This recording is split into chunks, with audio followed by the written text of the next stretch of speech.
Morning, welcome Big Back. Oop. Welcome back. Sorry, that song's been stuck in my head ever since I saw that TikTok of people lining up for breakfast at crumble cookies. Still haven't tried any yet, but I did have a dream about them. Dream analysis? What that mean? So, coffee drinks, eh? Having some sort of beverage to start your day is an important part of morning culture routine, as coined by home decor signs in upper middle class suburban households. Meep. Don't talk to me before I've had my coffee. These are typically found in the kitchen next to the giant "Let's eat, mangiamo" sign. Oh, I thought that was the stove for napping on. But I guess we can do that too. One of the benefits of living in a consumer society is the overabundance of options, especially with drinks. 10 kinds of apple juice, every fruit smoothie, 20 variations of the same type of coffee drink, or even bottled water with different types of microplastics. I feel like I would have a heart attack if I attempted drinking every item on a coffee shop menu at least once. For the majority of people who work the grueling 9-to-5 schedule, they usually go for something caffeinated to fuel them throughout the day. Once you start paying bills and the realization hits that you have to work for the next 40 years of your life for something, the bitter, yucky beverage your parents would down before heading out has suddenly become your drink of choice. You've become the "don't talk to me before I've had my coffee" grown up now. Some can't even start the day without a hit of caffeine running through their bloodstream. I fear I might be one of them. But hey, as long as you don't get addicted, you should be fine. It's just coffee, guys. Come on. This black little bean thing can't control me. Although I really can't be skipping my pick-me-up after lunch. Can't be falling asleep at work, right guys? Oh, and maybe a little treat after work because I have errands to run. Oh, and just one more nightly shot of espresso. Can't be passing out at 7 p.m. and waking up at 1 in the morning in a sweaty, confused state.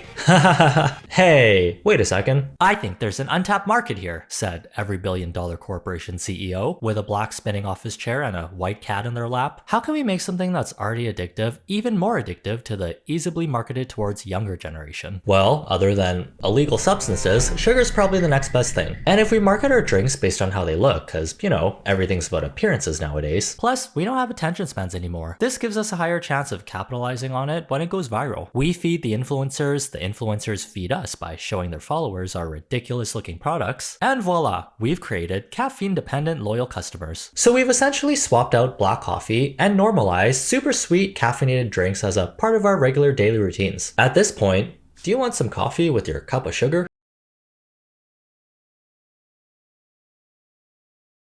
I'd be like, hee hee, that funny. But after seeing a Dunkin' Donut employee post their drink making process, I became one of those concerned citizens at the town hall. Won't someone think of the children?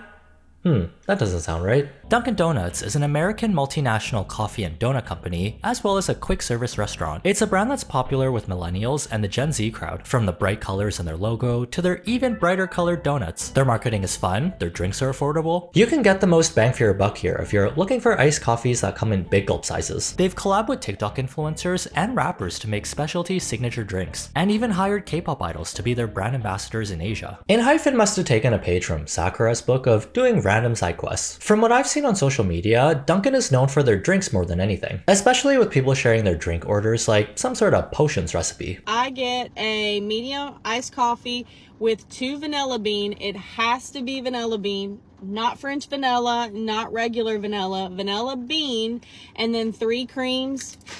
And employees will show themselves making said drinks. This is supposed to be an original iced coffee with a few modifications.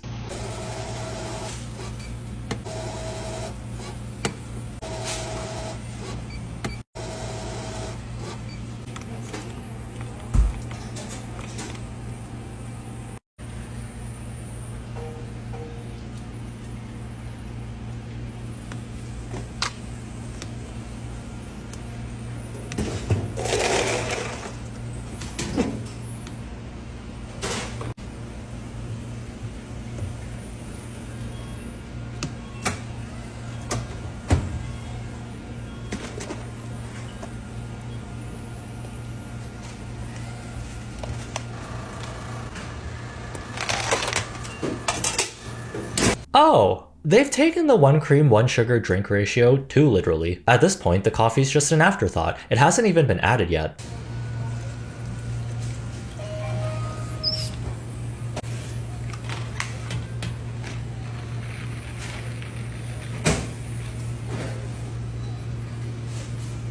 Are we sure Samantha isn't a bee? I think the W in her name stands for Wonka cause that's a Wonka sugar. Nothing quite like drinking 30 chocolate bars at 6 a.m. before heading out. This might be the secret to getting all your work done in the first few hours and then crashing at 11 a.m. And not to yuck anyone's yum if you have a sweet tooth, but even sugar lovers can agree, that drink has not been cooked properly. I know the first sip is gonna taste like gritty aspartame magnetic sand, as Sir Gordon Ramsay would say. This is wrong! Oh my god, this is wrong! When ordering something from a fast food place, the last thing on your mind is the nutrition label. We already know that the food isn't the healthiest, but sometimes you just need something quick without breaking the bank. An iced coffee under $5 with as many modifications as you want, that is the true value meal, cause those drinks probably have the same amount of calories as a burger. These Dunkin' Donut drinks look like regular iced coffees on the outside, but seeing the process will show you how insane 15 pumps of caramel, 12 sugar, almond milk, less ice actually looks.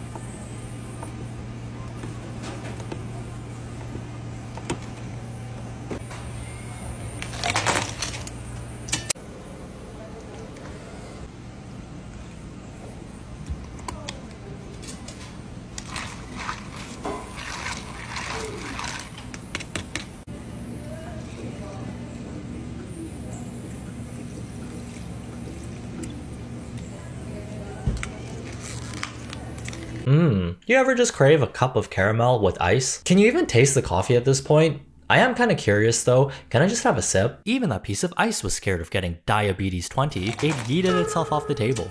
Too much ice. Well, yes. I don't think that's the problem here, but sure, too much ice, -1 piece. Don't want to water this down too much. What if we can't taste the 12 sugars?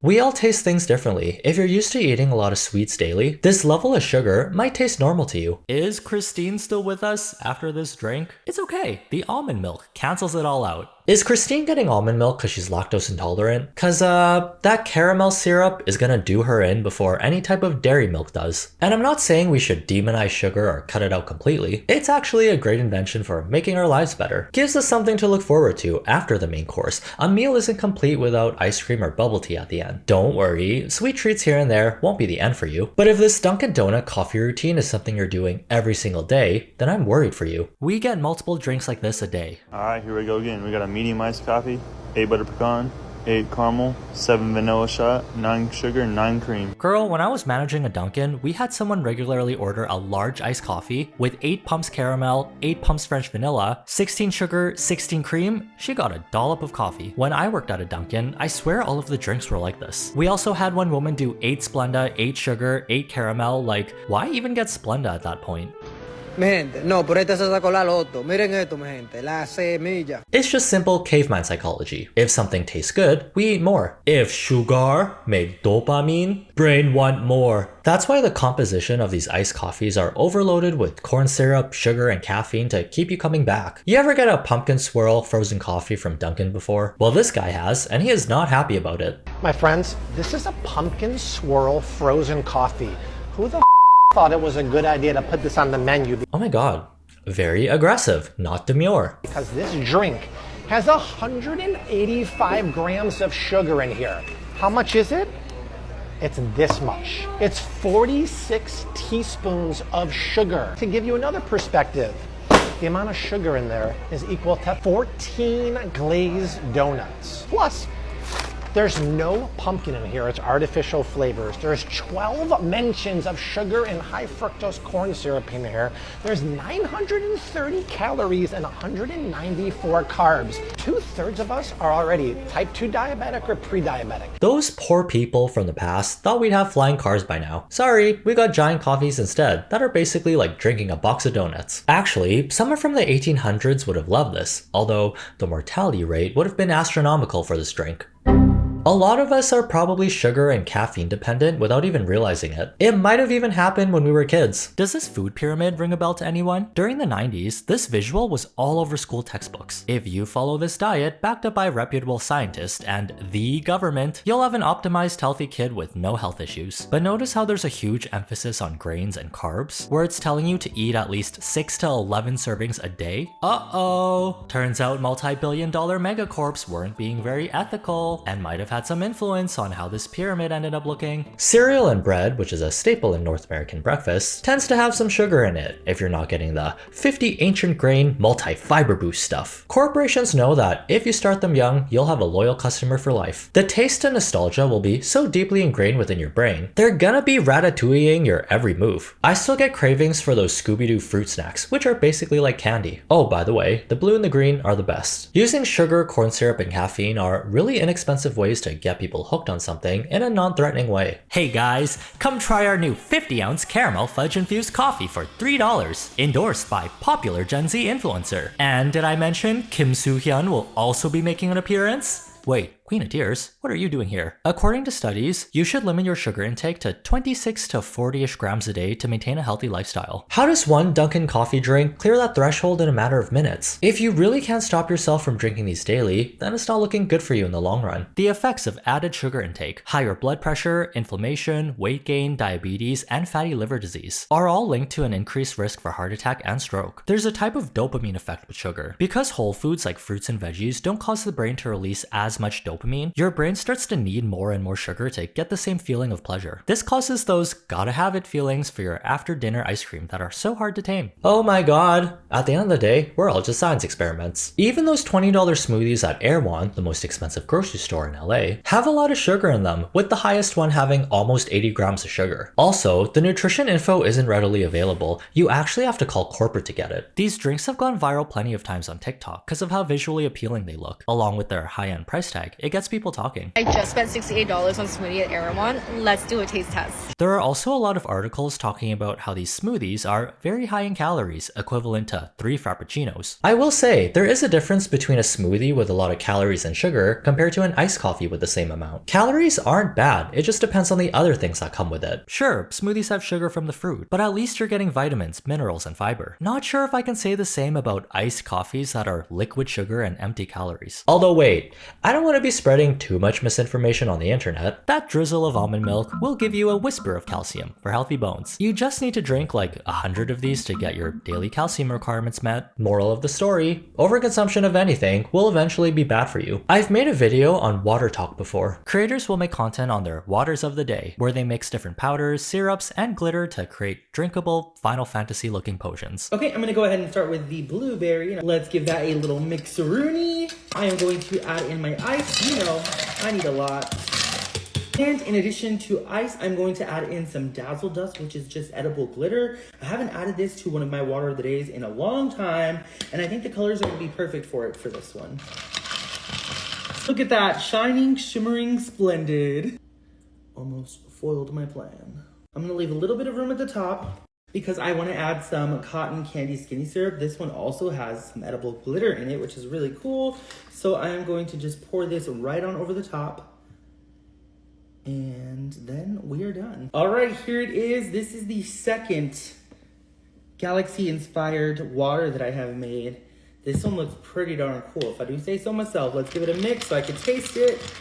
This looks like forbidden unicorn pee. I am curious about what it tastes like though.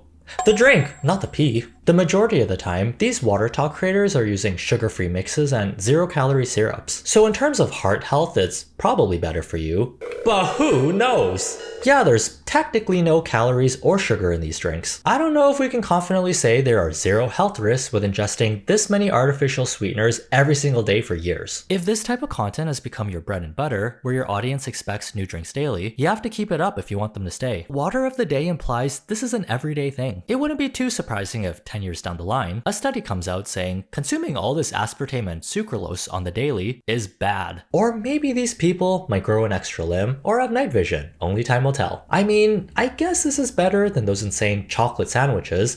Who is eating this?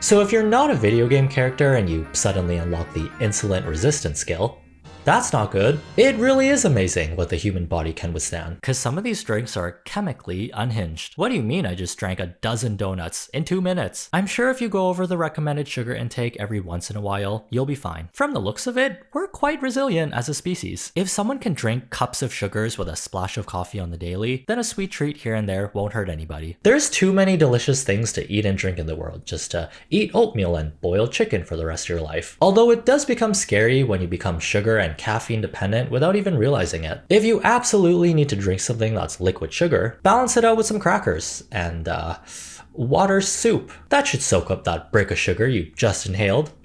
Feeling like brick and inhaled are a combination of words I should not be using together. You know who doesn't get tired of inhaling things? The YouTube algorithm. If you enjoy the content, give it a like so the algorithm can inhale it, and I'll get to see you in the next video. Have a good day, try not to be dumb, and see you in the next one.